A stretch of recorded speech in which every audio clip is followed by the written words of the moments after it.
Before we get into today's podcast, I wanted to share that QCon London returns April 7 to 9, 2025. Learn what's next from world-class leaders pushing the boundaries. You'll learn actionable insights from senior software developers working on real-world projects across multiple domains. Learn more at qconlondon.com. Good day, folks. This is Shane Hastie for the InfoQ Engineering Culture Podcast. Today, I'm sitting down with Sagar Batchu from Speakeasy. Sagar, welcome. Thanks for taking the time to talk to us today. Thank you, Shane. Really excited to be here. I've been a long-term follower of InfoQ, so this is a really exciting moment for me. Thank you. And we appreciate your following us. So my normal starting point on these conversations is, who's Sagar? Well, maybe I'll start in reverse. I'm coming to you today as a CEO co-founder of Speakeasy. We're a pretty young startup here based out of the Bay Area and London. We're what we call a developer tools company. So we build a tool chain that helps developers everywhere build great APIs. And I kind of start here because the last 2.5 years or so, as you might expect, this has kind of completely taken over my life in a good way. I love working on it. And so these days, I spend my time building and growing this company. We're a small company of 20 something people. We have a growing customer base. We have some early passionate employees all around the globe. And so, yeah, that's where I'm coming to you from. And the journey I've gotten to here is kind of an interesting one. I actually didn't start in software. My background is in physics. That's what I studied. And so how my journey evolved is I was actually thinking about doing experimental physics. I was going down the path of doing a PhD, and I realized at the time what I loved more than anything was actually building the software to do the data analysis and, actually constructing all of that tech around the experimental physics. And so instead of getting a PhD, I kind of pivoted into software, entered the industry in kind of early 2010s, actually a really great time. I was very lucky to come to the Bay Area at that time and work in various startups. And over that time, I got lots of exposure to big data, APIs. It was kind of the early cloud era as well. I worked for an ad tech company called LiveRamp that was a massive at scale company in terms of data and APIs. And we did this massive cloud migration from on-prem to Google Cloud. I think we were like the second largest customer behind Spotify for a long time. So it was a really exciting journey. And through that, it was probably one of my most foundational experiences as a person and as a kind of employee. And it also took me out to London, and I got this amazing opportunity to kind of grow and build an engineering team based out there and really help define a kind of fledgling part of the business. And yeah, all of that together, I think, has led me back to the Bay Area today, and where I'm lucky to be working on this kind of developer tools, kind of just kind of culmination of all of the various things that I've been able to do over the last kind of decade or so in the industry. So let's dig into a few of these points, but one I'd like to dig into is moving from the Bay Area to London and starting up a new venture there. What was interesting or difficult or exciting about that? So I think what was really interesting about that journey was I entered it thinking, hey, I'm already working for a big company. They're starting a new team. Like, hey, let's put my hand up. It's going to be a fun journey to go out there and kind of take my learnings and continue to be an IC. And once I did, I realized actually it was going out to help build out a completely different part of the business that actually was essentially a startup. All we had was an MD, a few early salespeople, basically no tech team yet, and really kind of vision, but not much execution yet. So I'd never done anything like that. Like it was a shocking experience to go out there and be handed like an empty slate, right? And as an engineer, many of us, as we start our careers, we usually enter teams, systems, and software that have already established patterns, have, established patterns for development, but also established patterns for growth and how the teams are structured and all of that. And so it was definitely a really crazy way to be pushed as an IC to be put in that position. So it ended up becoming actually 5 years of working closely with a business team to help define a new market.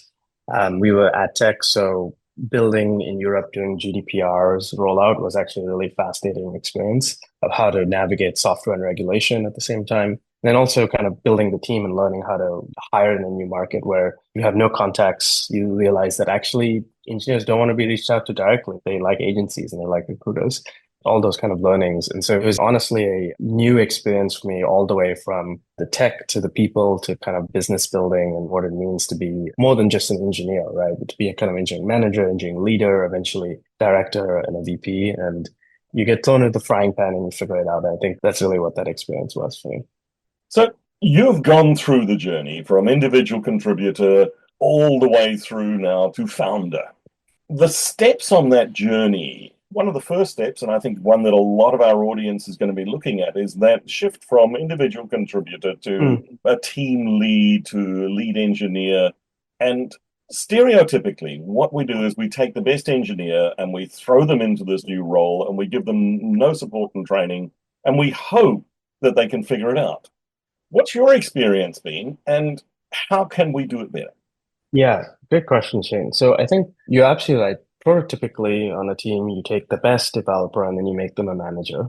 And I actually think, unfortunately, that's not a complete criteria to find the best manager sometimes on a team. And so I think the first and foremost thing that probably we should do as an industry is, and I think it's happened over the years, is understand that going from being an IC to a leader on a team or manager is a very different set of expectations and very different definition of success, or like what does great look like, right? And so I think the promotion process, especially for companies that are well established, should really talk through the differences in growing as an IC and differences in growing as an engineering leader. I think those are two different things. And it's not saying, I think people think implicitly it means one's less technical than the other. I don't think that's necessarily true. I think, especially in today's kind of ecosystem, and great engineering leader can still be very technical, but the definition of success and what it means for them to be successful is very different. I think in my experience, what I found was like, as you become an engineering leader, you get closer and closer to owning revenue, as any leader does in the business, right? You are owning some component of revenue, whether it's bringing in new business, promoting the success of existing business, or growing a talent pool of people that will help bring more business in later. So it kind of always goes back to that. And so for me as an engineering manager, and that too in a new market, it was really doing whatever it took to help the business team get traction and bring new users and new customers in. I think for a lot of engineering managers, it can be a little bit more aligned towards an established product. And so that can mean really defining and finding the right KPI for their team is probably one of the most important things an engineering manager leader can do. And so I would say that's kind of the first thing I would really push people to think about, is in that growth path from IC to manager, making sure that you're aware of what does great look like and how is it different than being, let's say, going from an L5 to an L6 versus kind of stepping sideways and going to an EM or some other kind of leadership role. So that'd be kind of where I would start. And what are the pitfalls? What are the risks in that journey? Pitfalls or risks in the journey is, I think as developers, we have a certain intuition that we fall back to, like a technical intuition that is basically very close to the product, right? It's all about what is the best way to build something or what is the best way to design. Like at the end of the day, we're very much creators and builders, right? Like we like to put together different components and we really think about things bottoms up, right? We think about how do we construct a system. A classic systems thinker is someone who looks at all the components and decides like, how do you stack them together? I think sometimes as a leader, you have to have that perspective, but the often pitfall is that you don't have the perspective from the other side, right? Which is, instead of looking bottoms up, can you look tops down and say, what are the top 1, 2, or 3 things that are important for a business to achieve? And let's go from there. I think that's one of the pitfalls for any leader. And I think it happens especially on engineering leaders who have started as ICs, which is almost all of us. And so I think that's the main pitfall that I have also fallen into, is like kind of thinking 2 systems forward rather than making sure you have a really clear grasp of what are the business goals, the KPIs, and then working top down from there. And then really delegating to other leaders that you have either with you or under you to make those granular decisions. Part of leadership in organizations is owning culture. What is culture and what is good culture? Yeah, great question. Early in my career, I used to think a lot about what it means to be ex-Google or ex-Facebook or ex-Uber, right? These kind of little phrases we had to describe people who had worked at certain companies was quite common amongst me and my friends. And I realized that the reason that they say it was kind of an indication of culture or technical experience, a bit of a broad strokes way of categorizing people into these buckets. And so I think that was something I've always thought about with culture is that sometimes the best way to understand culture is actually once you leave an organization, right? And you leave it and you realize what are the kind of main things that you're taking away and what do other people see in you when you go to a new organization. That's probably a reflection of culture that you had in the kind of the last experience. So something I say on my team today is the kind of culture I want to build at the company is one where when people leave and go on to the next opportunity one day, being able to say they worked at Speakeasy will have some kind of gravity or weight for themselves as a foundational experience, but also the kind of people they go work with. So I think the culture is really those set of experiences that ends up making it a foundational experience for you. Is there anything at all in the experience that you would take away? I think that really is culture. I think another popular saying everyone knows is people join companies, but they leave managers. And I think that's a reflection of culture as well, right? Is at the end of the day, the culture ends up becoming the kind of binding glue that helps you go through the up and down and build some resilience. So I think there's a lot to it there. Those are some things that stand out to me. As a leader, how do you frame and build that culture? I've always been one that cares a lot about autonomy and really driving kind of high ownership. I think the first big realization for me on culture is being okay to let people kind of create the culture organically, which means people will misstep. There will be things that you don't agree with. There will be kind of moments where you don't feel like it's how you would do things, but you have to kind of let it play out and let the culture kind of form organically. And really, where you can steer and guide as a leader, I think, is really thinking through some of the kind of core tenets around which the company can revolve. Like, one that we really talk about, especially as a very product heavy team, is asking for forgiveness and not permission, right? As a high autonomy company, being okay with individuals making decisions and with conviction kind of going through, as long as they own the consequences and kind of implications, then we should be comfortable with people making those decisions in the areas that they own. And so that's kind of an example of one of the central tenets on which you can revolve as a company. I think those are the ways you can steer. But outside of that, I think I do let the team and the company kind of make its decisions in both. I think make mistakes, have wins, have losses. I think at a meta level, as a leader, you have to kind of be okay with those ups and downs for the culture to really solidify. Otherwise, the culture is really kind of a house of cards that you're holding up, right? And every interaction needs you to kind of be, a good interaction. That's not sustainable. And ultimately, that's not culture, right? That means it's just you rather than some kind of culture that permeates past you. High autonomy, allowing people to make decisions and to own the results of those. How does that play out? High autonomy can lead to a few things. I think the positives are that you will probably have happier employees, people who feel empowered, they're making decisions, they get to make big decisions, small decisions, live with both up and down, and they will probably learn faster as a result. I think another real positive autonomy is it reduces the stress on managers and leaders to kind of be the gatekeepers of decision making. I think the not so positive part of autonomy that you have to live with is the chaos. It can be more chaotic. There's more, kind of movement at all levels of the organization. And so there's often it's a little bit more messy on the margins. There's more chaos in the decision making. And so I think the highly autonomous behavior works great for early companies at our stage, right? Where what you really care about is that employee passion, the speed, the velocity at which you can move as a company. I think companies at our stage, velocity is our only friend. That's the only thing that's kind of, pushing the company forward. So I think it works really well at our stage. As you get bigger, I think the autonomy has to be traded off with kind of a little bit more consistency. I think at my last company, LiveRamp, I saw that as we got bigger, a lot of the engineering initiatives went from being kind of driven off autonomy and about product building to more about creating a consistent experience.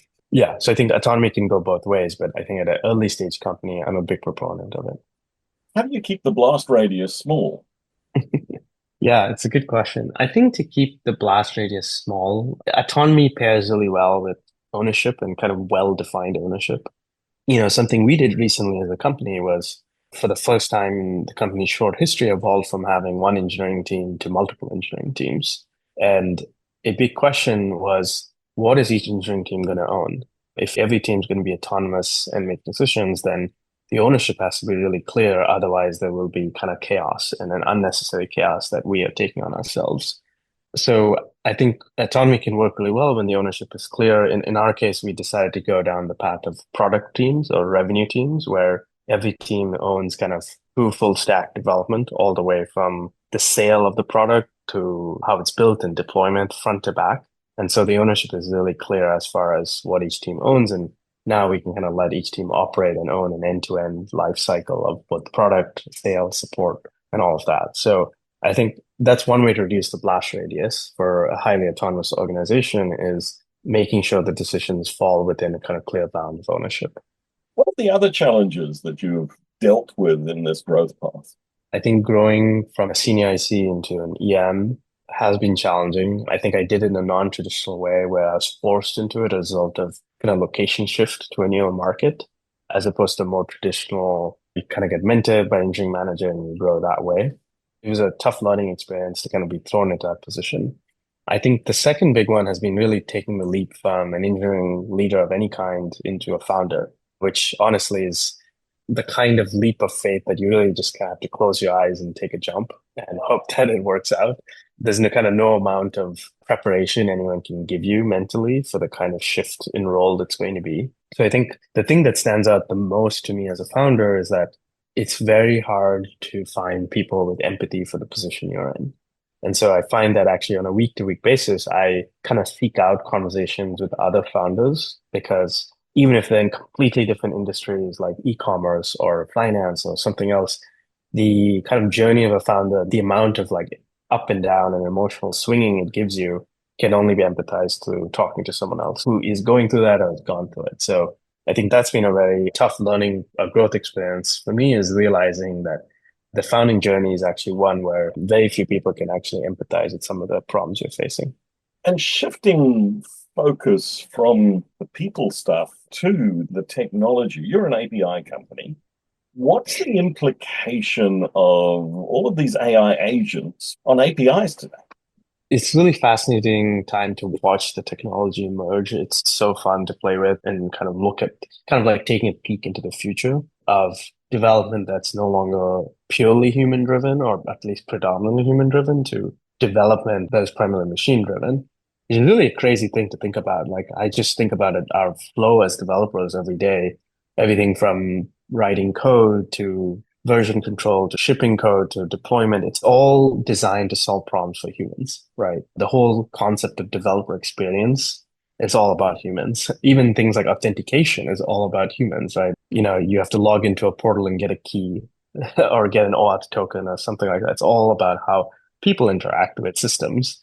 And so with agents, I kind of have this paradigm shift that if we are to go into a place where agents, you know, essentially little applications make the calls on behalf of humans and even write the code on behalf of humans, you kind of realize, you know, after you watch the demos and the excitement kind of subsides, you realize that every piece of tech we have today is not really optimized for that.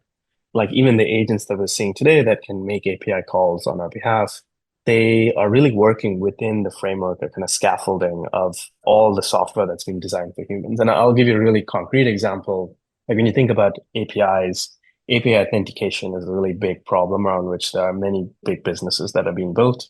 When I think through that, I think about something like OAuth authentication, which is all about authentication for APIs, creating scopes, making sure that, you know, the right APIs can be accessed by the right actors. And those OAuth workflows are all about humans, you know, taking their usernames and passwords and fetching tokens to actually drive those authentication workflows. And you think about an agent, it doesn't really make sense for an agent to log into a browser and log into a workspace and get a token and do its work. Sure, it can do that. Like the technology makes it possible, but it's very inefficient. And so you think about things like that and you realize there's actually tons of scope for disruption and tons of scope for new technology to be built. And so as an API company, where we are positioned is that we really work closely with our customers to build out their APIs today. How those APIs get built is going to evolve. And I think the role we will play is continue to kind of build the picks and shovels, the kind of components, the tool chains that they will need to interact with agents, to build agents, to let agents build APIs themselves. All that is really, we are at kind of day zero. There's no framework stacks, there's no protocols, there's no kind of years of worth of standards that have been built like we have today. So I think all of that is really up for redefinition going forward. So I think, yeah, the agent side of things is very exciting. And I would actually say like we're truly at day zero. Everything we've seen is POC or demo. It's not enterprise ready and it's a very far from being so. So lots of opportunity for companies like ours to go build the right tools for enterprises to leverage these things. What's one piece of advice that you would give an individual contributor working in an organization today, thinking about where they want to go with their career? I think it's worth thinking through kind of your motivations and what is it that drives you every day? Is it building the technology? Is it building a business? Is it team growth and the kind of people aspect of it? I think once you're able to kind of hone in on what is the motivating factor for you, you can best align yourself with the different roles out there. I think if you're an IC and you really care about building amazing technology and doing things like defining standards and defining new frameworks, then growth as an IC is immense. It's maybe arguably the most deep of all the tracks, right? There's kind of an infinite amount that you should learn and become an expert on. I think there's kind of the engineering manager track where what you really care about is efficiency, productivity, building high performance teams, like really bringing together a group of people who want to work with each other and like do an amazing job. And then finally, there's kind of if you're motivated by business and trying to think about that kind of fabled product market fit, then taking the leap as a founder and doing that is a path to go. So I'm only describing 3 paths. There are probably a lot more, but I think, yeah, starting with those motivations of what drives you. And I think as an IC, as an individual contributor, it takes some time to figure that out because the kind of day in, day out of doing contributing doesn't necessarily leave a ton of time to think about this and get exposure. So I would say even before taking that leap of faith, trying to get a little bit of exposure to all of these different paths is great. And one of the best ways to do that, and of course I'm biased, is to work at an early stage startup that is going through that growth journey. And there's just an immense amount of opportunity on all those fronts: technical contribution, management, hiring, selling, revenue. And if you're able to do that, then I think as an individual contributor, you'll have the right experiences to make an informed decision. Sagar, thanks very much. A lot of interesting ideas and good advice there. If people want to continue the conversation, where do they find you? So you can find me on LinkedIn. You can find me on X. Our company has a website through which you can access a Slack community where we have all of our customers and users. We hang out quite often. So yeah, I'm in all these places and I'm based here in San Francisco. Thanks so much for taking the time to talk to us today. Thank you so much, Shane. It's been a pleasure to be on this podcast.